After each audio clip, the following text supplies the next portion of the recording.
So I'm going to go ahead and get started. Hi, everyone. Welcome back.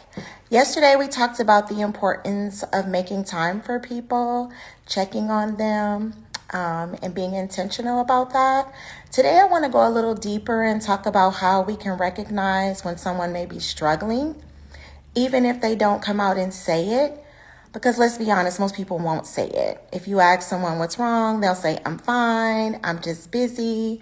But deep down, they may have some things going on or they may be hurting about something. I think sometimes it can be hard to even know what to look for. And sometimes it can be even harder to try to figure out what to do about it, especially if the person isn't ready to talk about it. It doesn't really give you much room to have a conversation. But just because they're not ready, it doesn't mean we can't show up for them in other ways. And so I think about like when I was a kid and my mom would always say, if something was wrong with me, she always knew it, like whether she could see it on my face or in my tone, the way I was answering her, just really honestly by looking at me, she will often say, what's wrong with you? And I would say nothing's wrong with me. And she would just keep asking me and keep asking me. And a lot of times it's just like her wanting to be there with me, wanting to continuously ask me what's wrong with me, even though I may not have wanted to talk about it at that time. I do believe that that opened up the door for me to talk to her about it later, or definitely opened up more communication between the two of us as I got older. And definitely looking back on it, her ability to notice and gently ask me what was wrong was really just like creating a safe space for me to talk to her later on. And it meant so much to me. Even if in the moment I didn't show her that it meant a lot to me, it really did. So as a mom of 4 now, I've learned to recognize some things in my own children. I think sometimes over the years, I think I've gotten better at noticing it. I will admit that there have been times where I've missed things. I think the thing that's changed the most is I've really tried to be more intentional as my kids have gotten older, checking in more and creating opportunities for them to talk to me and for them to open up to me. I don't think any person or parent is perfect, but when you approach people with love and intentionality, it makes a difference. So I'm just going to go over a few tips and ways that we can recognize when people are struggling. These small signals will be able to help you to kind of be more in tune with the people around you during this holiday season, to notice like just changes in their behavior. I think any abnormal, acting different, like if if a person you know is normally quiet and then they become super talkative, or they're talkative and they're really quiet, or if they're normally like really calm and they seem hyper, or vice versa. I think noticing, or if they're like a little bit more snappy or agitated or irritated, those are all signs and behavior that would be an indication that maybe that person is struggling with something. Another one could be physical signs, like if a person is looking tired, run down, or it appears that they're not really taking care of themselves like they normally do.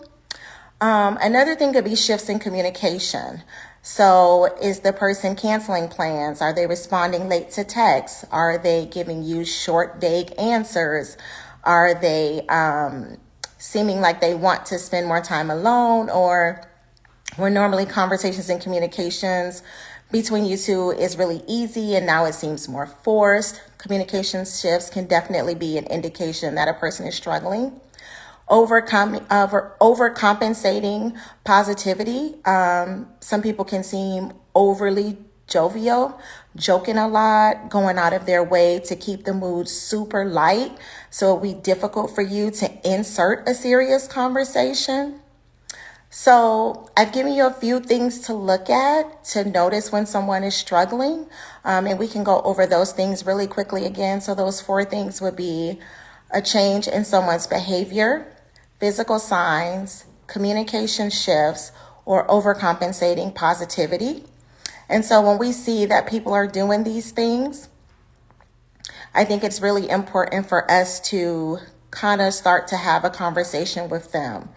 And here's the thing, like when you approach a person and you're asking and inquiring about what's wrong with them, if they keep saying fine, don't necessarily take no for an answer. And I don't mean that you should push or make them feel uncomfortable. I just mean that you can be there for them in other ways that feel really natural. I think that each and every person in our human nature has had a time where we have been going through something and someone inquired like, hey, what's going on with you? Are you okay? Are you okay? And I think the consistency of asking sometimes opens up a window, maybe if not now, like the example that I used about my mom, maybe not if in that moment, maybe later on, it'll open up for you to have a conversation with that person. So I think the number one thing to do is to be consistent, because sometimes people just don't open up right away. They could be afraid. It could be a trust factor. Some people are private, so it takes them a moment to kind of like warm up to others. They may feel uncomfortable, but if you keep showing up in little ways for them, then they'll know that they can trust you when they're ready to open up, and eventually they will be. Another thing is to offer comfort without words.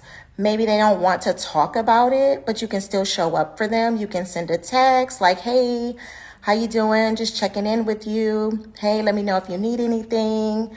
Hey, I was going to drop off some, whatever their favorite snack is, or if they're a coffee person or a tea person, you can drop something off to them. Kindness goes a long way. Generosity goes a long way. And just letting someone know that they're on your mind and they're important to you. Another thing is to ask open-ended questions. Instead of saying like, how are you? And someone can say, fine. You can ask them things that would require them to respond in more detail. Like, what are you thinking about? How was your, how's everything going? Instead of saying that, you can ask maybe more specific things like about how are different people in their life? How are things specifically going at their job, or if they're in school, asking them specific things about their day at school so you can kind of generate a conversation, because sometimes a different question can open the door. And sometimes it can be difficult to ask open-ended questions to get the conversation to be more engaging, but it's just something like with practice that you can keep trying with that person. And also you can hold space for that person without being pushy. If they're not ready to talk, that's okay. You can just sit with them. You can share quiet moments with them. You can let them know that you're there for them without making them feel pressure.